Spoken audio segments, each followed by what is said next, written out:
The teachers said they couldn't control themselves around the girls, so we flipped the script on them. It started 3 weeks ago when Alyssa Thierry ran out of Mr. Kortenhorst's class crying, again. This was the 4th time this month at our supposedly progressive LA school, and we all knew why. Alyssa had just finished getting sick when she told us how he'd commented on her yoga pants, saying they were inappropriate for a learning environment, while staring directly at her camel toe. The thing was, I wore the exact same brand of athletic tights for wrestling, but apparently they were only a problem with Alyssa. Principal Van de Bett called an emergency assembly that Friday. She stood at the podium, lips pressed into that thin line that meant someone was about to get steamrolled, and announced the new dress code. To maintain a professional learning environment and minimize distractions for our faculty, she said, emphasizing that last word like it physically hurt her. Tight athletic wear is now banned. The girls around me deflated. Dee Dee, who lived for her morning runs before school, muttered something unrepeatable under her breath. Alyssa just stared at her hands. "This is for your protection," Van de Bett continued, and I swear she actually believed it. "We need to ensure our teachers can focus on education." That's when Tyrone, sitting next to me, whispered, "Did she just say the teachers can't control themselves?" Mr. Kortenhorst and Mr. Creeperson were standing against the wall, pretending to be happy about the new rule. That night, I actually read the new dress code Van de Bett had posted, word for word, 3 times, and it never said student. It just said, girls must not wear form-fitting athletic wear that could distract from the learning environment. I screenshot it, sent it to the boys' group chat. "We wear the same stuff for sports," I typed. "Every single day." TJ responded first. "Bro, are you thinking what I think you're thinking?" Before we knew it, the plan formed itself. If the teachers couldn't control themselves around athletic wear, then we'd give them something to really not control themselves around. Monday morning, I pulled on Alyssa's exact outfit. It was the same fitted athletic tank the volleyball team wasn't allowed to wear anymore. My football buddies did the exact same. Tyrone wore his sister's old gymnastics leggings. TJ squeezed into compression shorts that left absolutely nothing to the imagination. We didn't know what to expect when we walked, but it wasn't total silence. The first person who gave a reaction beyond the bug-eyed stare was Alyssa. When she saw us, her eyes actually filled with tears, but the good kind. The kind that meant someone finally understood exactly what she was going through. Even the woman teachers who hated us were now looking at us with a weird sense of pride. Principal Van de Bett's face when she saw us was a masterpiece. This deep purple color creeping up from her collar, mouth opening and closing like Nikocado Avocado, downing his 10th meal of the day. But what could she say? We were following the dress code. The real test came in Mr. Kortenhorst's class. 22 boys in athletic wear that would have gotten any girl sent home. He kept trying to look anywhere but at us, and let me tell you, watching him squirm was deeply satisfying. His voice cracked 3 times during the lecture on the Revolutionary War. By lunch, half the male population was in yoga pants. The football team even showed up to practice in their compression gear and refused to change.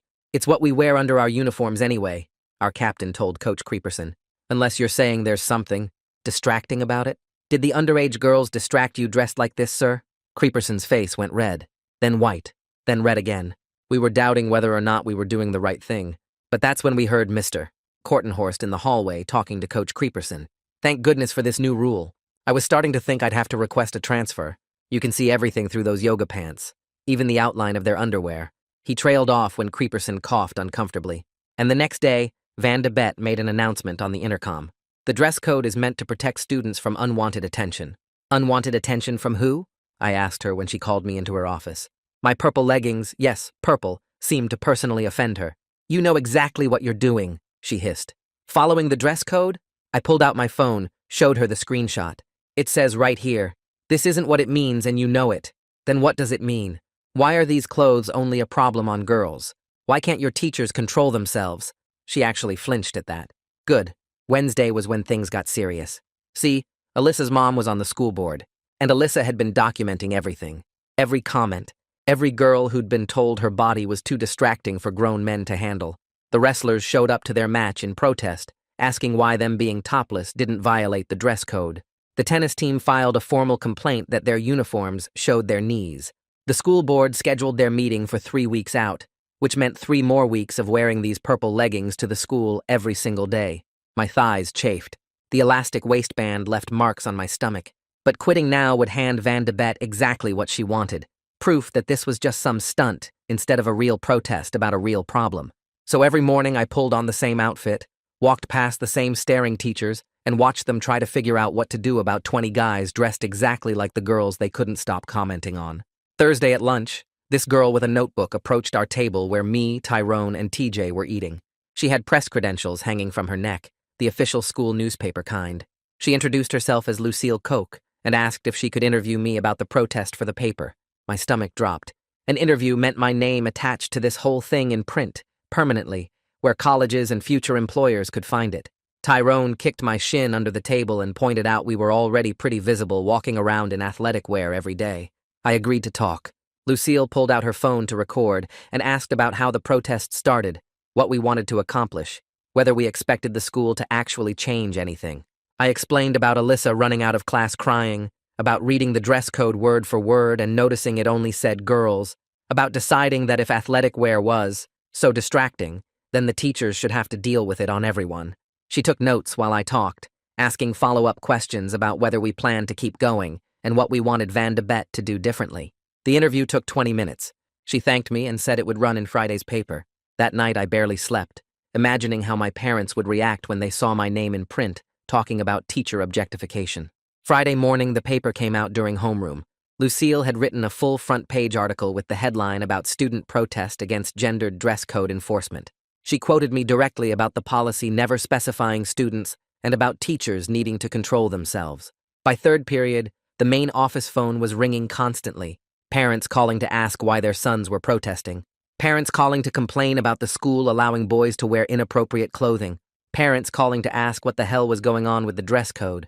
Van de Bett sent an email to all families before lunch, claiming students had misunderstood the policy's intent and that the administration was working to clarify the guidelines.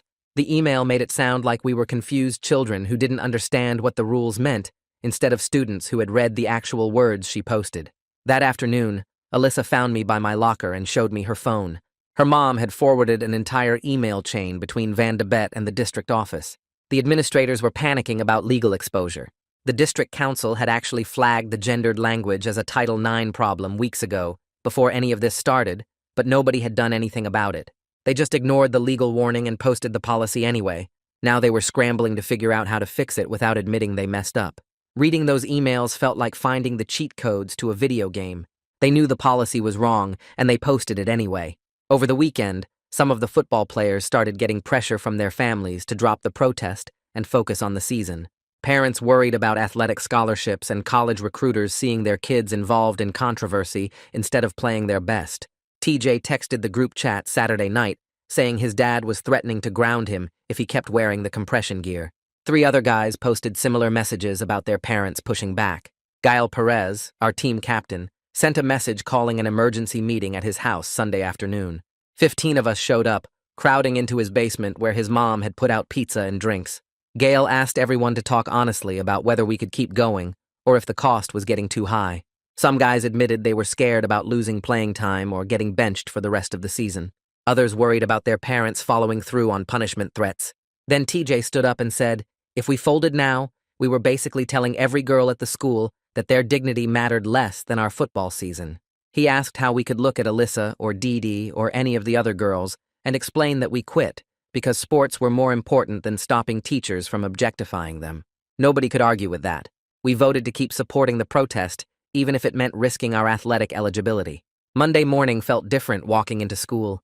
Van de Bett's voice came over the intercom during first period announcements. She said the dress code policy was clarified to explicitly include all students in the athletic wear restrictions. She emphasized that the updated language now made clear that everyone had to follow the same rules. She actually sounded pleased with herself, like adding the words "all students fixed everything." During second period, a student aide knocked on my calculus classroom door and handed the teacher a note. She read it and told me to report to the principal's office immediately. The walk down the hallway felt long. Van de Bett was waiting in her office with printed screenshots spread across her desk. The photos showed me in the hallway wearing my purple leggings, taken from the security cameras over the past week. She slid a write-up form across the desk and explained I was cited for violating the newly clarified dress code. The form assigned me detention for 3 days starting tomorrow. I asked if she was writing up everyone who wore athletic wear, or just the protesters. She said the clarified policy applied to everyone equally, and I should consider myself lucky it was only detention. By lunch, 15 other guys had detention slips too. We compared notes in the cafeteria and realized Van de Bet was only targeting the core protesters, not the random students who wore athletic gear without making it political. Alyssa's mom texted her group chat, reminding us to document everything because the pattern of selective enforcement would matter later for any legal complaint. We took photos of our detention slips and screenshots of our documented outfits from before the clarified policy went into effect. After school, Mr. Silas Wolfe caught me in the hallway near the history wing.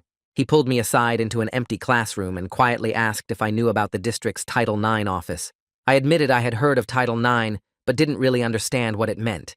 He explained that Title IX was the federal law protecting students from sex discrimination in schools, and that the district had an office specifically for handling complaints about gender bias. He wrote down the website and the name of the coordinator on a piece of paper. He didn't say he agreed with the protest or that he thought the dress code was wrong. He just made sure I knew the proper channels existed for filing formal complaints. Then he told me to have a good evening and left before anyone could see us talking. That night, I sat at my desk, staring at the Title IX complaint form on my laptop screen. The website looked official and kind of scary with all these legal terms and required fields. I started typing everything from the beginning. The original dress code policy that said girls, not students. The assembly where Principal Van said the policy was meant to minimize distractions for faculty. Every single comment from Kortenhorst that Alyssa had documented over the past month. The hallway conversation I heard between Kortenhorst and Coach about seeing everything through yoga pants. My fingers kept moving across the keyboard, even when my hands started cramping. I attached screenshots of the original policy text. I uploaded photos of the detention slips Van handed out only to protesters. I included timestamps and dates for every incident. The form asked if I wanted to remain anonymous, and I clicked no because hiding felt wrong after everything we'd done. 2 hours later, I hit submit and watched the confirmation screen appear, telling me someone would contact me within 5 business days. Wednesday morning during first period, a woman in a dark blazer walked past our classroom window, heading toward the main office. She carried a leather briefcase and wore the kind of serious expression that meant someone was about to have a very bad day. The intercom crackled during second period, and the secretary asked for Alyssa to report to the conference room immediately. Everyone in class went quiet. Alyssa gathered her books slowly and walked out with her chin up even though I could see her hands shaking. By lunch, the whole school knew a Title IX investigator was on campus. Marguerite Parsons from the district office was interviewing students about the dress code and everything that led up to the protest. Kids crowded around the cafeteria tables whispering about who got called in and what questions were being asked.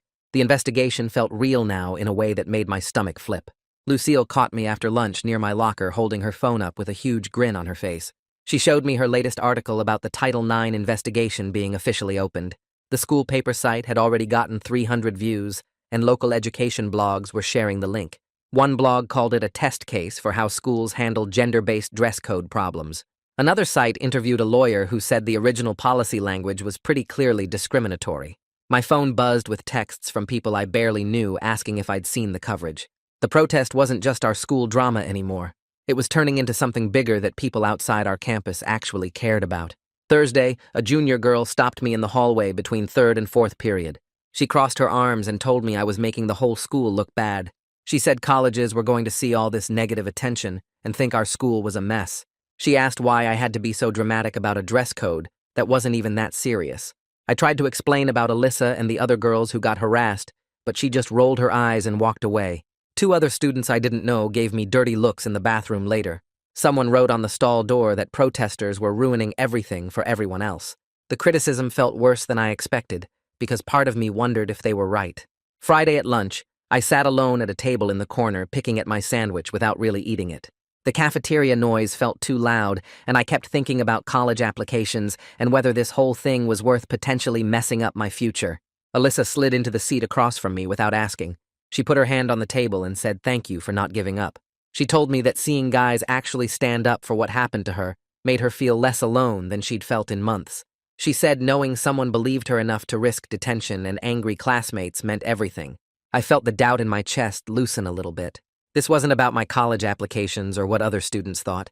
It was about making sure girls like Alyssa didn't have to deal with teachers who couldn't control themselves. Friday night, the football game turned into another flashpoint. Half the team showed up to warm-ups wearing their compression gear instead of practice uniforms. The athletic director marched onto the field during stretches with his clipboard and his face already red. He told Gale and the other captains that if we didn't change into regulation uniforms immediately, he would forfeit the game. Our opponents were already on the field watching this whole mess unfold. Parents in the stands started yelling questions about what was happening. The athletic director gave us 5 minutes to decide. Gale pulled the team into a huddle near the bench. He said we needed to find a middle ground that kept our message visible without completely destroying the season. He suggested we change for the actual game, but wear the compression gear during the pregame team walk through campus. That way, students would still see us making a statement, but we wouldn't lose the game and mess up everyone's stats. The athletic director agreed after Gale promised we'd be in full regulation uniforms before kickoff. We walked through the main quad in our compression gear with the whole school watching before heading back to change. It felt like a small win for keeping the protest visible without sacrificing everything. Saturday afternoon, my parents called me into the living room for a serious talk. They sat on the couch looking concerned while I took the chair across from them. My dad said he'd noticed my grades slipping in a few classes over the past 2 weeks. Requested Reads is on Spotify now. Check out link in the description or comments. My mom asked if this protest was affecting my ability to focus on college applications and schoolwork. They said they supported what we were trying to do, but they worried I was sacrificing too much of my own future for this cause. The conversation felt heavy, and I couldn't quite meet their eyes while they talked. I went to my room and grabbed the documentation folder I'd been keeping since this started. I brought it back downstairs and spread everything across the coffee table. The original policy screenshots, the detention slips showing selective enforcement, the documented timeline of every inappropriate comment Kortenhorst made to female students. I explained this wasn't just about a dress code. It was about teachers who looked at teenage girls in yoga pants and couldn't control themselves enough to teach a class. It was about a principal who thought protecting teachers from distraction mattered more than protecting students from harassment. My mom got really quiet while she looked through the papers. Then she looked up at me and said she was proud of me for standing up even when it was hard. Sunday night, I checked my email before bed and found a message from Marguerite Parsons. The subject line said, "Formal interview request." She wrote that she needed to conduct an official interview with me Monday morning before first period. The email listed specific incidents she wanted to discuss, including the overheard conversation between Kortenhorst and Coach about seeing girls' underwear through their pants. She asked me to bring any additional documentation I had. The tone was professional but serious in a way that made this feel very real and kind of scary. I screenshot the email and sent it to the group chat, so everyone knew the investigation was moving forward. Monday morning, I walked into the district office building at 7:30 for the Title IX interview. Marguerite met me in the lobby and led me down a hallway to a conference room with a long table and uncomfortable chairs. She sat across from me with a legal pad and a recording device between us. She explained the interview would be recorded and asked if I understood my rights. I nodded, and she pressed the red button. She started with basic questions about when I first noticed the dress code issue and how the protest began. I walked her through Alyssa running out of class crying, the assembly with Van de Bett, reading the policy that night, and realizing it only said girls. My hands shook a little holding the water bottle she'd given me. Marguerite wrote notes in neat handwriting while I talked, occasionally stopping me to ask for specific dates or exact wording. When I got to the part about overhearing Kortenhorst talk about seeing girls' underwear through their yoga pants, she made me repeat it twice to make sure she had the quote right. She asked who else heard it, and I gave her Tyrone's name. Her face stayed completely neutral the whole time, giving me no clue what she thought about any of it. The interview lasted 90 minutes, and by the end, my throat hurt from talking. She thanked me for my time and said she'd be in touch if she needed clarification on anything. I went straight to first period after the interview feeling drained. Tyrone texted me during lunch saying Marguerite had pulled him out of class for his interview. By the end of the day, 5 other students had been called in. TJ, 2 girls from the volleyball team, someone from the tennis team, and Dee Dee all got interviewed. We compared notes in the parking lot afterward. Everyone said Marguerite asked detailed questions about specific incidents and took careful notes, but never indicated what she was thinking. The investigation was clearly getting serious. TJ said she'd asked him about grade changes in certain teachers' classes, which meant she was looking at possible retaliation too. The whole thing felt bigger than just the dress code now. Wednesday morning, I was walking to second period when Lucille caught up with me in the hallway. She had her laptop open and showed me what she'd found. The dress code policy committee that wrote the new rules consisted of 5 people: Principal Van de Bett, Mr. Kortenhorst, Coach Creeperson, the athletic director, and the assistant principal. All men except Van de Bett. 0 input from female teachers, 0 input from students, 0 input from parents. Lucille had filed a public records request and gotten the committee meeting minutes. She'd already written the article, and it was going live on the school paper's website at lunch. She showed me the draft with the committee composition listed right next to quotes from the policy text about girls and form-fitting clothing. The contrast was damning. When the article posted, it spread through the school within minutes. Students were screenshotting it and sharing it everywhere. By the end of the day, parents were calling the school, asking why an all-male committee got to decide what teenage girls could wear. Thursday morning, Van de Bet's voice came over the intercom during first period. She announced a listening session for that evening at 6 in the library, where students and parents could share concerns about school climate. Her tone tried to sound open and welcoming, but came across as defensive. At lunch, Alyssa's mom texted the group chat warning us this was a pressure release valve. Van de Bet wanted to let people vent, so she could say she'd listened without actually committing to changes. But Alyssa's mom said we should still attend and document everything that got said. She reminded us to stay calm, stick to facts, and not let anyone bait us into emotional reactions. That evening I showed up at the library at 5:45. Students were already filling the chairs arranged in a circle. Parents stood along the walls. Staff members sat in a cluster near the door looking uncomfortable. The library felt too small for the 40 students and dozen staff members crammed inside. Van de Bet stood at the front next to a podium someone had wheeled in. She opened by saying she wanted to hear all perspectives on the recent concerns about school climate. Her arms stayed crossed over her chest, and her shoulders hunched forward. She said everyone would get a chance to speak, and asked that we be respectful of different viewpoints. The first few students who spoke gave generic comments about wanting to feel safe and respected. Van de Bet nodded along and thanked each person. Then it was my turn. I pulled out my phone and opened the screenshot of the original policy. I read the text out loud, word for word, emphasizing where it said, "Girls must not wear form-fitting athletic wear." Then I asked why girls was specified if the rule was meant for everyone. Van de Bet's face tightened. She said the policy was written with common understanding in mind, and that everyone knew what it meant. I asked what common understanding meant, and why it wasn't written clearly, if that was the intent. She stumbled through an answer about maintaining professional environments and appropriate attire standards. Nobody in the room looked convinced. A few students exchanged glances. Van de Bet moved quickly to the next speaker. Alyssa stood up and the room got very quiet. She talked about how being told her body was a distraction made her feel like she was responsible for adult men's behavior. Her voice stayed steady, but her hands gripped the back of the chair in front of her. She described walking into class every day, wondering if her clothes would be a problem, if a teacher would stare, if she'd get sent to the office. She said the dress code made her feel like her body was something shameful that needed to be hidden, so teachers could do their jobs. Several girls in the room started crying. One of the female teachers wiped her eyes. Even some of the male staff members shifted in their seats, looking uncomfortable. Alyssa sat down, and nobody spoke for a long moment. A parent from the back stood up. He said his name and that he had a daughter in 10th grade. He claimed we were attacking good teachers who were just trying to maintain professional standards. He said the dress code was reasonable, and that students today didn't understand appropriate boundaries. Before anyone could respond, Michaela Houston stood up from the other side of the room. She introduced herself as a parent coalition organizer and said she'd brought data about gender bias in dress code enforcement. She pulled out printed charts showing that nationwide, girls receive dress code violations at 6 times the rate of boys. She cited studies about how sexualized dress codes harm girls' educational outcomes and mental health. She spoke calmly but firmly, making eye contact with the opposing parent. The data made it impossible to dismiss the concerns as overreaction. The listening session continued for another hour, with more students and parents speaking. Van de Bet took notes, but made no commitments about policy changes or next steps. She thanked everyone for sharing and said the administration would take all feedback into consideration. The session ended at 8, and people filed out looking frustrated. But as I walked toward the exit, I noticed a man in a suit sitting in the back row. He'd been there the whole time, just observing without saying anything. Alyssa's mom caught my eye and tilted her head toward him. After we got outside, she texted the group chat explaining that was the district superintendent. His presence meant the district was taking this seriously at the highest level. The listening session might not have produced concrete results, but someone with real authority had witnessed everything. Friday morning, I was scrolling through my phone before first period when I saw the posts. Someone had created a fake account with a generic username and started posting photos of girls from our school.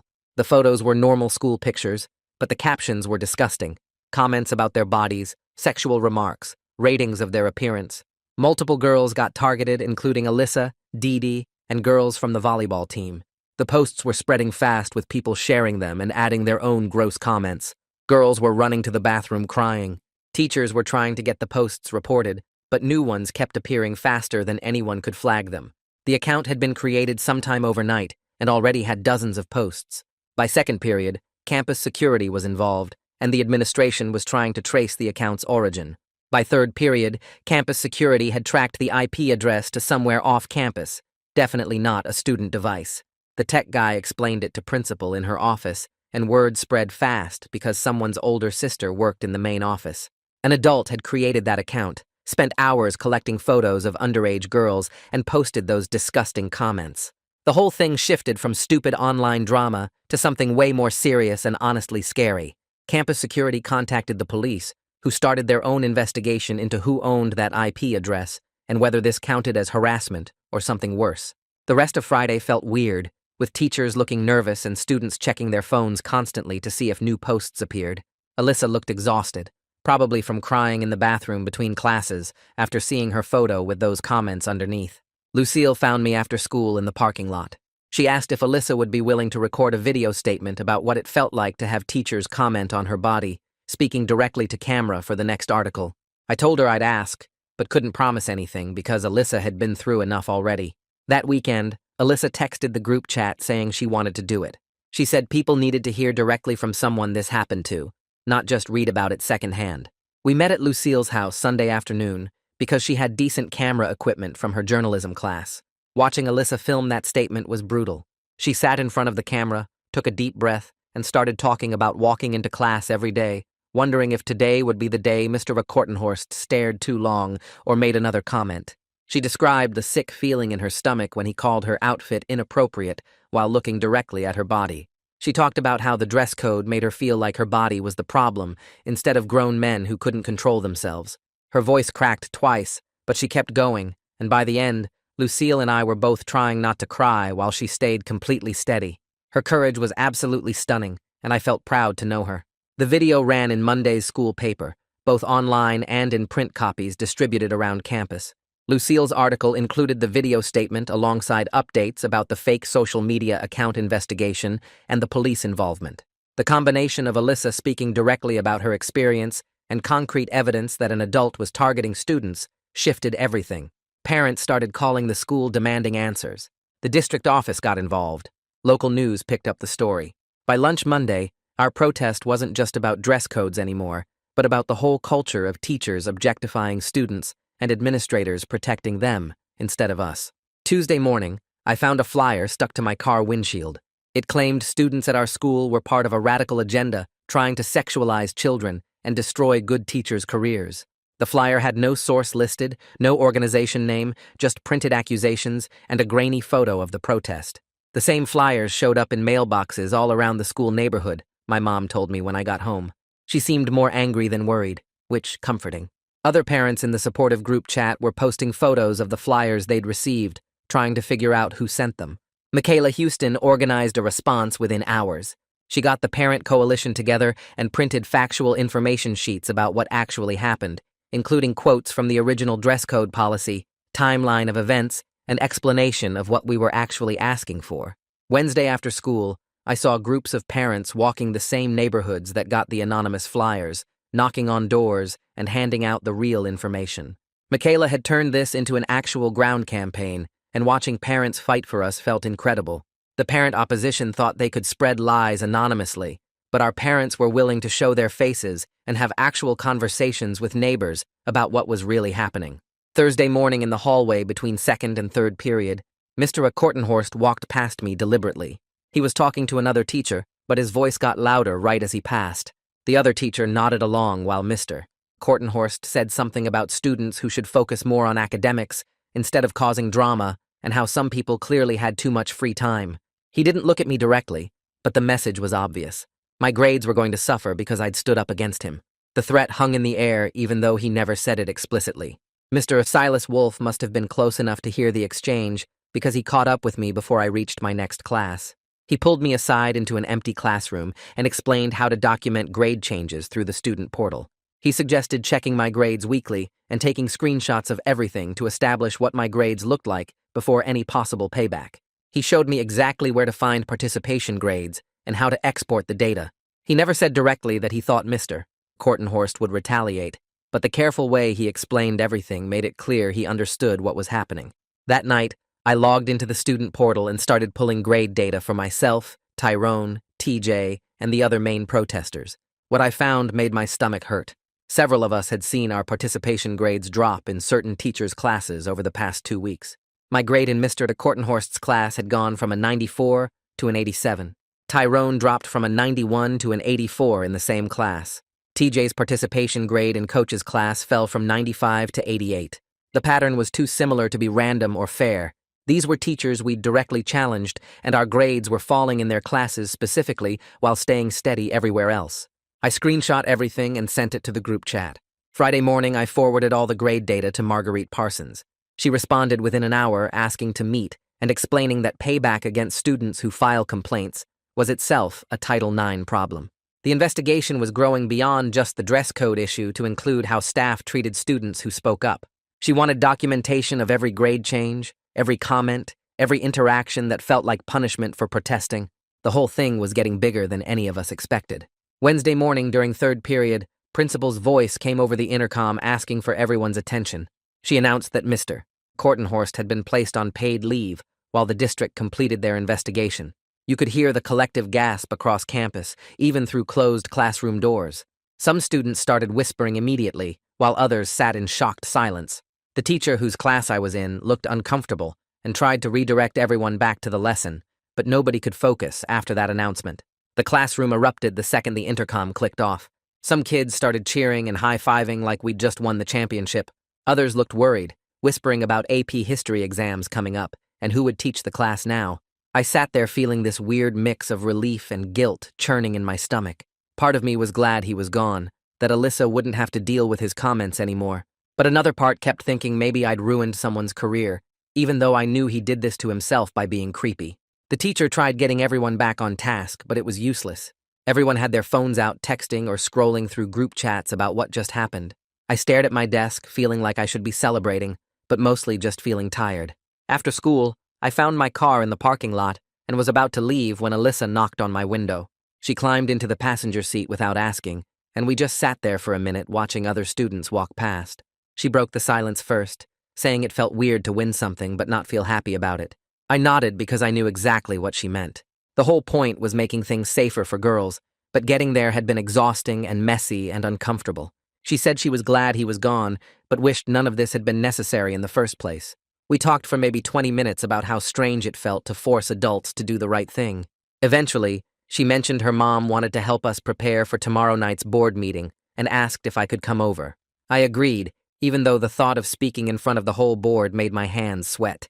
At Alyssa's house that evening, her mom sat us down at the kitchen table with printed copies of the meeting agenda. She coached us on staying factual, speaking clearly, and not getting defensive when board members asked challenging questions. She made us practice our statements 3 times each, stopping us whenever we got too emotional or started rambling. She explained the board members would be looking for specific examples and documentation, not just feelings. She showed us how to pause if we got choked up, how to make eye contact with different board members, how to end our statements with clear requests for action. By the time we finished practicing, it was almost 9, and my throat hurt from talking. Alyssa's mom made us promise to get good sleep and eat breakfast before the meeting. I drove home feeling slightly more prepared, but still completely nervous. That night I lay in bed rehearsing my statement over and over in my head. Every time I closed my eyes, I imagined standing at the podium with everyone staring at me. I kept changing words, rearranging sentences, trying to make it perfect. Around 2 in the morning, my phone buzzed with a text from Tyrone saying he couldn't sleep either. Suddenly, the whole group chat lit up with everyone admitting they were awake and freaking out. TJ sent a terrible joke about yoga pants that made no sense, but we all laughed anyway. Someone started sharing memes about school boards. We stayed up until almost 4, trading nervous energy and stupid comments that helped calm everyone down. When I finally fell asleep, my alarm went off what felt like 10 minutes later. Thursday evening came faster than I wanted. The board meeting room was packed by the time we arrived, with students lining the walls and parents filling every seat. Community members held signs both supporting and opposing the protest. Some signs said things like students deserve safety, while others claimed we were attacking good teachers. The local news had cameras set up in the back corner with reporters checking their equipment. I recognized faces from the school mixed with people I'd never seen before. The room buzzed with quiet conversations and the occasional laugh that got shushed quickly. Board members filed in looking serious and official in their business clothes. The superintendent sat at the center looking uncomfortable. My hands started shaking before anything even began. When public comment finally opened, I was third on the speaker list. I walked up to the podium with my printed statement clutched in both hands to keep them from shaking so obviously. The microphone was too tall, so I had to adjust it down while everyone watched and waited. I started reading through the timeline of events, explaining how Alyssa ran out of class 4 times, how the dress code specifically said girls, how we found the loophole and wore the same clothes to prove the point. I listed the evidence we'd gathered, including the overheard conversation and the pattern of comments toward female students. My voice stayed mostly steady, even though I could feel my heart pounding. I managed to read through the whole thing without my voice cracking and walked back to my seat feeling dizzy. Alyssa spoke next, and her testimony hit different from mine. She talked about feeling unsafe in her own school because teachers couldn't control their comments about her body. She described what it felt like to throw up in the bathroom after class because a grown man stared at her camel toe while pretending to care about dress codes. She explained how the new policy made her feel responsible for adult men's behavior, like her body was the problem instead of their lack of control. Several board members shifted in their seats looking uncomfortable. One older woman actually pulled out a tissue and dabbed at her eyes. When Alyssa finished and sat down, you could hear people sniffling throughout the room. The weight of what she'd been dealing with hung in the air, and nobody could pretend this was just about clothes anymore. Silas stood up when his name got called and gave measured testimony about staff culture. He carefully avoided naming specific people, but acknowledged that professional boundaries had been unclear. He talked about how students deserve better and how teachers need clear guidelines about appropriate behavior and comments. He said the current situation reflected poorly on everyone, and that the district needed to take responsibility for allowing this culture to develop. His willingness to speak up as a teacher seemed to carry real weight with the board members. They asked him several questions about what kind of training might help and what specific policy changes he thought were necessary. He answered each question thoughtfully, without throwing anyone under the bus, but making it clear things needed to change. Marguerite presented her preliminary findings next, and the room got completely silent. She explained how her investigation uncovered that the dress code committee was all male administrators with 0 female input. She showed data about the pattern of gendered enforcement where girls got sent home for clothes boys wore without problems. She had documentation of inappropriate staff comments about students' bodies collected from multiple witnesses. She presented evidence of grade retaliation against protesters, showing how certain teachers dropped participation scores right after the protests started. She laid out everything in this calm, professional way that made it impossible to deny. When she finished, the board members looked at each other with these concerned expressions, and the superintendent's face had gone pale. The board announced they were going into closed session for deliberations, and we all filed out to the hallway. 90 minutes of waiting felt completely unbearable. Students sat on the floor scrolling through phones trying to distract themselves. Parents made quiet small talk in clusters. Some people went outside for air. I paced back and forth, unable to sit still. Tyrone kept checking the time every 2 minutes. Alyssa sat against the wall with her eyes closed. The tension built with every passing minute as we waited to find out if everything we'd done actually mattered, or if the board would find some way to protect the administration instead of students. The doors opened, and the board members filed back in, looking serious. The superintendent stood at the podium and pulled out a paper with notes on it. He cleared his throat and started reading off the decisions they'd made. The current dress code was suspended right away until they could write a completely new one with student input.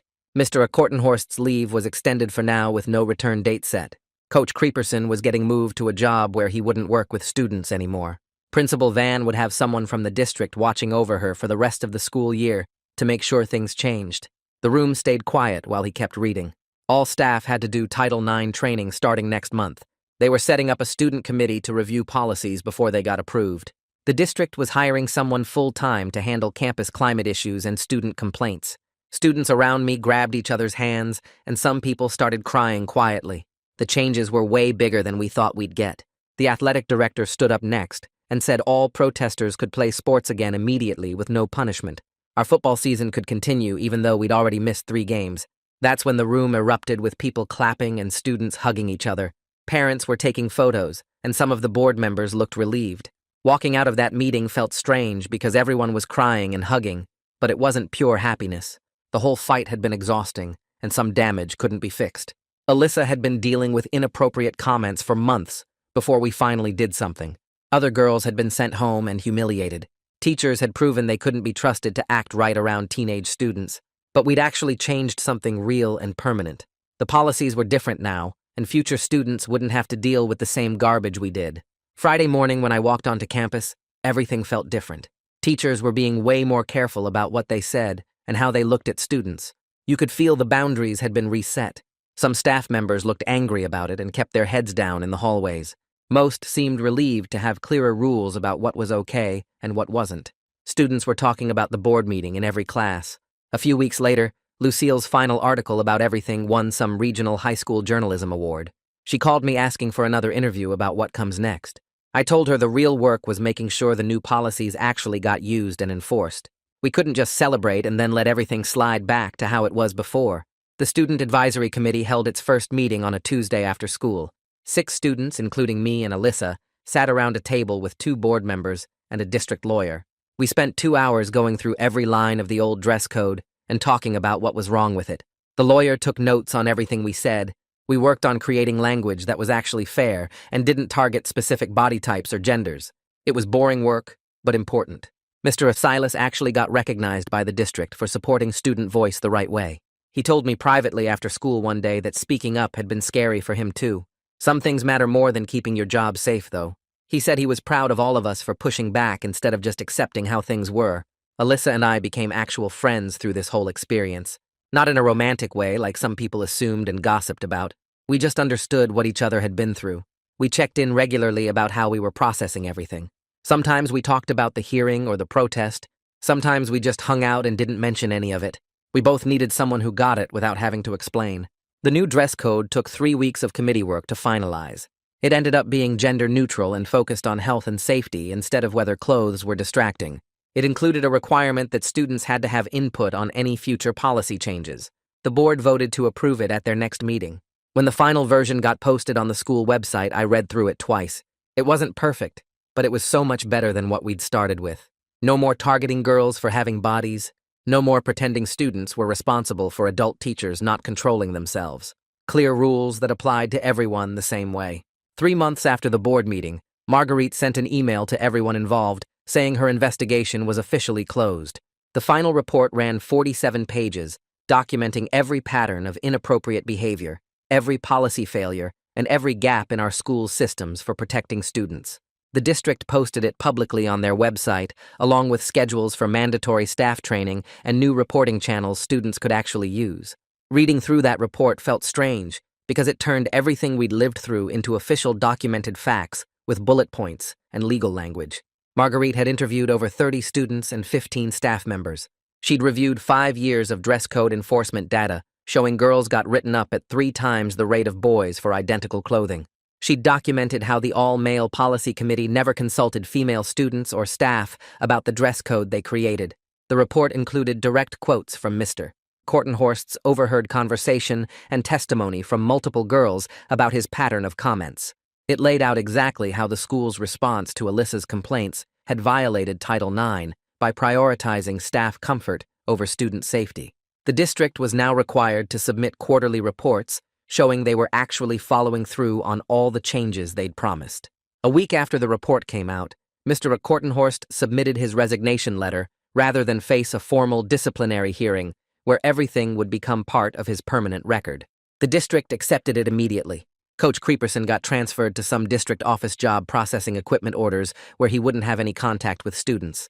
He kept his salary and benefits, which felt like he got off easy, but at least he was gone from campus. Some people wanted bigger consequences, wanted them fired without benefits or prosecuted or publicly shamed. I got why people felt that way.